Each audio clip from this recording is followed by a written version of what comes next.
विद्यार्थी मित्रांनो, सह्याद्री ट्युटोरियल्स मध्ये तुमचं स्वागत आहे. आयुष्यात ना, जो वेळेचा योग्य वापर करतो ना, यश त्यालाच मिळतं. आज तीच वेळ आलेली लक्षात घ्या. एकच दिवस आहे आपल्याकडे, एक दिवस आणि पूर्ण मॅथ्स रिवाईज करायचंय. नाही होणार? अवघड आहे का? केमिस्ट्रीचं एका दिवसात झालं नाही. फिजिक्सला 5 दिवस सुट्टी होती, तरी अभ्यास झाला नाही. असं जर तुम्हाला वाटत असेल ना, तर हे बदललं पाहिजे. बदललं पाहिजे का? सी वेळेस 3 तासात सगळे सब्जेक्ट आहेत हे डोक्यात ठेवा आणि 11th स्टँडर्डचं पण पोर्शन आहे. मग अभ्यासाची एक लेव्हल आजपासून सुरुवात करायची आहे तुम्हाला. मॅथ्सचा पेपर झाल्यानंतर 1-2 दिवसाची रेस्ट असणार आहे आणि थोड्या दिवसात लगेच तुम्ही माझ्याबरोबर सुरू करणार आहात. मी YouTubeवर लाईव्ह लेक्चर डेली घेणार आहे, डेली. मंगळवारचं सोडलं तर म्हणूया आपण.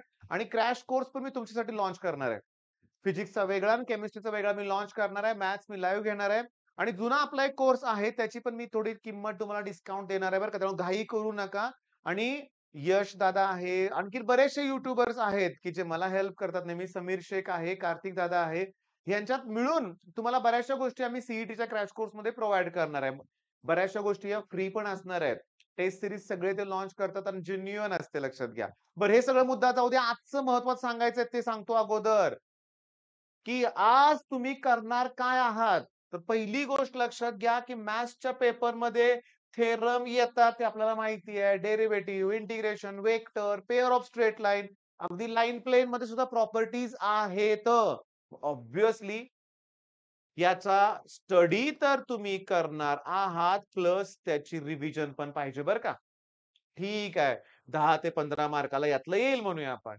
नेक्स्ट मी तुम्हाला सांगतो, की प्रोबॅबिलिटी डिस्ट्रिब्युशन आणि binomial distribution at any cost 10 मार्काला आहे ते.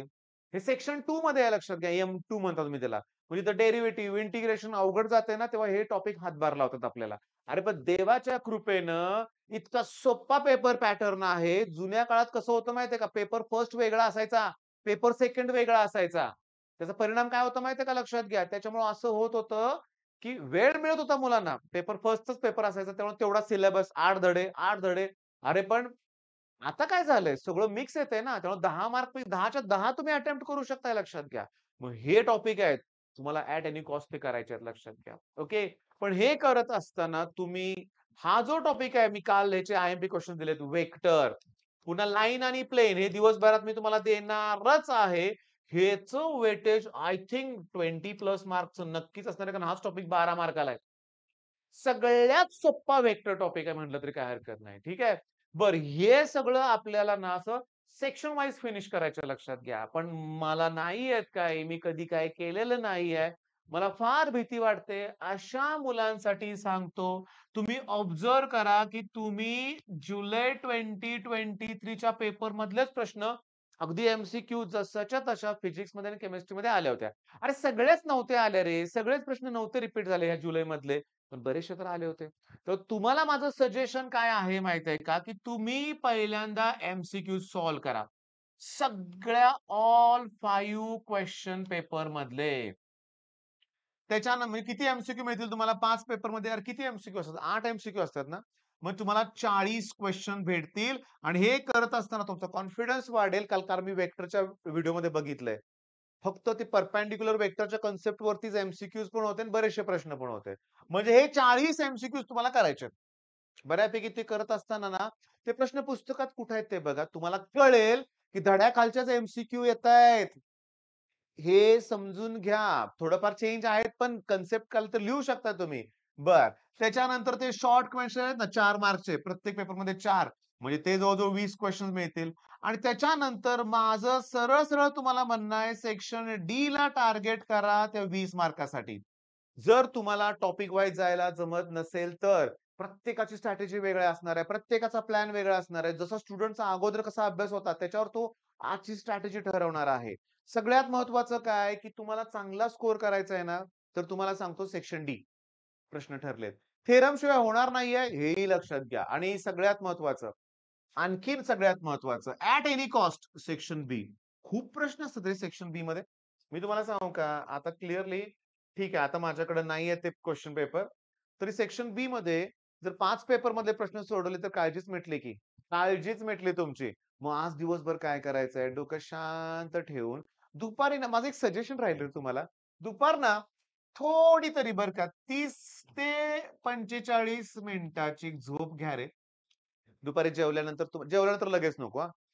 2-2.5 नाहीतर जाम झोपाल तुम्ही लक्षात घ्या. एवढी झोप जर घेतली ना, आज रात्री थोडंसं जागून अभ्यास करता येईल बरं का. करायचंय आपल्याला लक्षात घ्या. जास्त नाही 12:30-1 पर्यंत जागला तर पुष्कळ झालं. अरे पण केमिस्ट्रीच्या पेपरमध्ये बऱ्याचशा मुलांनी असं कमेंट केलं होतं, "सर मी आज झोपलोच नाही. रात्रभर जागलोय मी." आता त्या मुलाने आजचा दिवस तर कालचा दिवस तर झोपण्यात घालवला असेल लक्षात घ्या. पण आपल्याला मॅथ्स नंतर थोडीशी रेस्ट घेणार आहे कंपल्सरी. मी माझ्या ऑफलाईनमध्ये ना माझ्या 11th स्टँडर्डच्या मुलांना सांगितलंय, की जेव्हा बोर्डची एक्झाम होईल ना 2 दिवस सुट्टी. मला एकट्याला. त्यांना नाही देणार बरं का लक्षात घ्या. त्यांना क्लास सुरू असणार आहे. बाकीच्या फॅकल्टीज घेणार, पण मी घेणार आहे सुट्टी. तुम्ही पण घ्या, कारण आपण खरोखर ना थकलोय थोडंसं. एक नाही, पण आज थकवा जाणून दाखवून चालणार नाहीये. बरं, ह्याचं वेटेज चांगलं आहे, याचं वेटेज चांगलं आहे. अजून टॉपिक खूप राहिलेत रे बाळांनो. तुम्हाला सांगतो, की डेरिव्हेटिव्ह इंटिग्रेशन नंतर अजून एक ना, तुम्हाला इंजिनिअरिंगसाठी इम्पोर्टंट टॉपिक आहे डिफरन्शियल इक्वेशन. आणि त्याच्यानंतर ॲप्लिकेशन ऑफ डेरिव्हेटिव्ह आणि ॲप्लिकेशन ऑफ इंटिग्रेशन. मग कसा अभ्यास करावा लागेल विचार करा. पटापट करावा लागेल लक्षात घ्या. ॲप्लिकेशन ऑफ डेरिव्हेटिव्ह मध्ये खूप मोठे-मोठे न्यूमेरिकल्स आहेत. ॲप्लिकेशन ऑफ इंटिग्रेशन मध्ये पण न्यूमेरिकल आहेत मोठे-मोठे.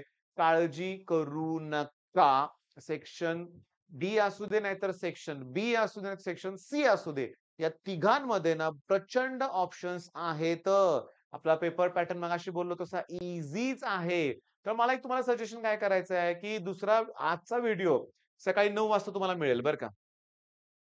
ओके. मग 9 नंतर मात्र मी कुठले व्हिडिओ अपलोड करणार तुम्हाला मी क्लिअरली सांगतो, की माझं पूर्ण टार्गेट असणार आहे पी-वाय-क्यू. 9 वाजता व्हिडिओ मिळाला, की नेक्स्ट व्हिडिओ माझा प्लॅन असेल 9:30, 10, 10:30, 11. वेळ लागतो रे ते एडिटिंगला वगैरे थोडंसं काय ते नेटचा इश्यू होतो मधून, पण माझा प्रयत्न राहील. आणि मग माझा प्रयत्न काय राहील, की तुम्ही काही नाही केलं ना ते व्हिडिओ बघा. 3 मिनिटं, 4 मिनिटं, 5 मिनिटाचे व्हिडिओ द्यायचे आहेत मला आणि इमिडिएटली पट तुम्हाला रिव्हिजन होईल तुमची. म्हणजे तुमचा अभ्यास तुम्ही कंटिन्यू चालू ठेवा. व्हिडिओ अपलोड झाला की 5 मिनिटात तो बघा. ओके. तुमची ती कन्सेप्ट पण क्लिअर होईल, रिव्हिजन पण होईल अशी माझी स्ट्रॅटेजी आहे. आणि हे मला दुपारी 4 वाजेपर्यंत, 5 वाजेपर्यंत हे कंटिन्यू ठेवायचं आहे उद्या दिवसभर. ओके. आता त्याच्यानंतर काय करायचंय आपल्याला मी तुम्हाला सांगतो, की 5 नंतर at any cost revision.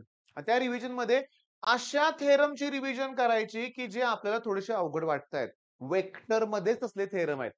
Uniqueness, uniquely expressed as थोडे नाही 4-4 मार्काचे थेरम आहेत लक्षात घ्या. ओके. बरं मग आता कळाला प्लॅन सगळा तुम्हाला. टॉपिक वाईज करा, नाहीतर पी-वाय-क्यूज करा.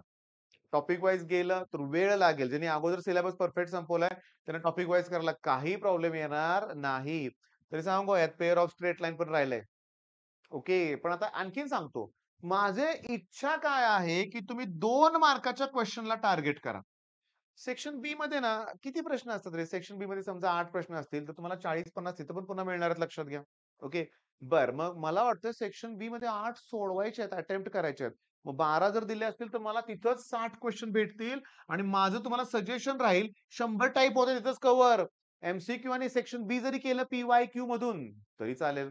पण सेक्शन डी मी अगोदरच सांगतोय परफेक्ट करायचंय आणि माझा अनुभव आहे आत्तापर्यंतचा ऑफलाईनचा, की मार्क्स फिजिक्सपेक्षा केमिस्ट्री चांगले पडतात, केमिस्ट्रीपेक्षा मॅथ्समध्ये अजून चांगले मार्क पडतात आणि कॉन्फिडन्स एक क्रिकेट मॅचचं एक्झाम्पल सांगू का रे?